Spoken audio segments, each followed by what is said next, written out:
दोस्तों के साथ बैठे हो, घर में हो या ऑफिस में, कुछ अच्छा खाने का मन कर रहा है लेकिन बाहर जाने का मन नहीं है, तो तुरंत फोन उठाया और जोमेटो ऐप खोलकर मनपसंद खाना ऑर्डर कर दिया। फिर कुछ ही मिनट में डिलीवरी मैन खाना लेकर आ जाता है। यह सब कितना आसान है, लेकिन क्या कभी आपने सोचा है कि इस प्रक्रिया को आसान बनाने के पीछे कितनी मेहनत लगी है?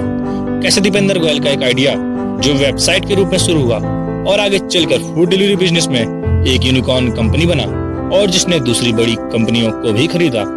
यह आइडिया जो शुरू तो एक शहर से हुआ, लेकिन आज दुनिया भर के 10,000 से भी ज्यादा शहरों में अपनी सेवा दे रहा है और आज जिसके नाम पर एक गिनीज वर्ल्ड रिकॉर्ड भी दर्ज है। तो चलिए आज की वीडियो शुरू करते हैं और इन सब के बारे में विस्तार से जानते हैं।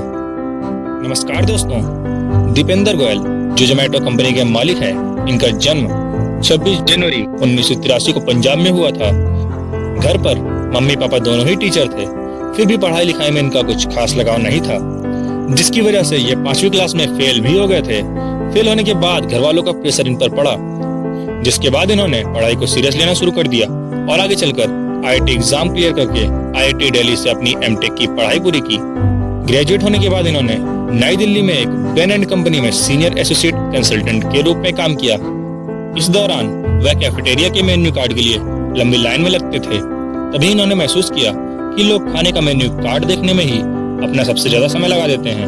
उनके ऑफिस में कई लंबी लाइन यह जानने में लग जाती थी कि आज खाने में क्या है। यहीं से उन्हें एक आइडिया आया। उन्होंने सोचा क्यों ना इंटरनेट का इस्तेमाल करके ये सारी जानकारी नेट पर ही डाल दी जाए, जिससे लोग घर पर ही बैठे बैठे पूरे मेन्यू की जानकारी ले सकें।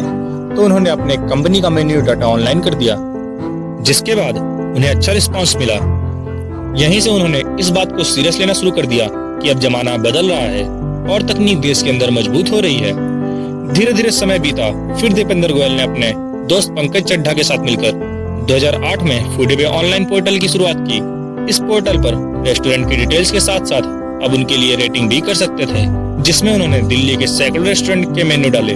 देखते ही देखते यह पोर्टल फेमस होने लगा और साल 2010 में आते आते फूडीबे देश के कई शहरों में भी पहुंच चुका था और इसकी लोकप्रियता बढ़ती ही जा रही थी।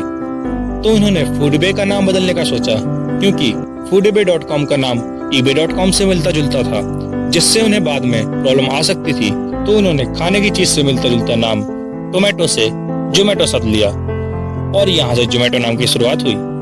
अब जोमेटो पूरे देश में पॉपुलर हो रहा था, तो इस स्टार्टअप को बढ़ाने के लिए दीपेंद्र गोयल ने फंडिंग लेने का डिसीजन लिया, जिसमें इन्फोसिस नाम की कंपनी ने इनकी मदद की और साल 2011 में $1 मिलियन का इसमें निवेश किया।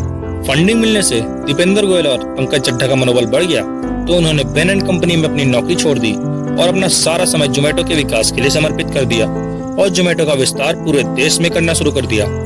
इसके बाद फूड डिलीवरी और ऑर्डरिंग का चलन भारत में तूफान की तरह फैल गया, जिसने जोमेटो के हालात बदल दिए और 2018 तक आते आते इस स्टार्टअप की वैल्यू $1 बिलियन के पार हो गई, जिससे इसने यूनिकॉर्न का दर्जा भी हासिल कर लिया। इसी दौरान जब दीपेंद्र गोयल ने देखा कि लोग ज्यादा विजिट उनके वेबसाइट पर कर रहे हैं, तो उन्होंने जोमेटो को ऐप के रूप में एंड्रॉइड, iOS और विंडोज में लॉन्च किया। ऐप बनाने के बाद कंपनी ने दूसरे नए प्लान पर काम करना शुरू किया और फूड की डिलीवरी करने की भी शुरुआत कर दी। यानी अब आप ऐप के जरिए किसी भी रेस्टोरेंट में खाना ऑर्डर करिए और डिलीवरी जोमेटो कराएगी। इस नए प्लान के बाद जोमेटो ने पीछे मुड़कर नहीं देखा और साल दर साल कंपनी अपनी प्रॉफिट बढ़ाती चली गई।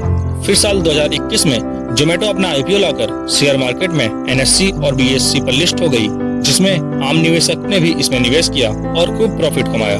वहीं पूरे भारत देश में धूम मचाने के बाद जोमेटो का Sri Lanka, Qatar, UK, Indonesia, Canada, US जैसे 24 से ज्यादा देशों में कारोबार फैला हुआ है और दुनिया भर के 10,000 से भी ज्यादा शहरों में अपनी सेवा दे रहा है। जोमेटो ने सिर्फ कंपनी का विस्तार नहीं किया, बल्कि वैश्विक स्तर में कई स्टार्टअप को भी खरीदा है, जिसमें मेन्यूमानिया, उबर ईट्स, ब्लिंकिट जैसी कंपनियां शामिल हैं। और इसी साल 12 जून को एक ही कार्यक्रम में कुल 4300 डिलीवरी पार्टनर्स को प्रशिक्षित करके जोमेटो ने दुनिया का सबसे बड़ा प्राथमिक चिकित्सा पाठ आयोजित करने का गिनीज वर्ल्ड रिकॉर्ड भी हासिल किया है। तो दोस्तों, एक प्रॉब्लम को देखकर शुरू हुआ यह आइडिया आज इतनी बड़ी कंपनी के रूप में काम करके हमारी मदद कर रहा है। उम्मीद है यह जानकारी आपको पसंद आई होगी, तो लाइक, सब्सक्राइब और शेयर जरूर करें और अगली वीडियो आपको जिस कंपनी के बारे में चाहिए कमेंट सेक्शन में लिख दें। जय हिंद।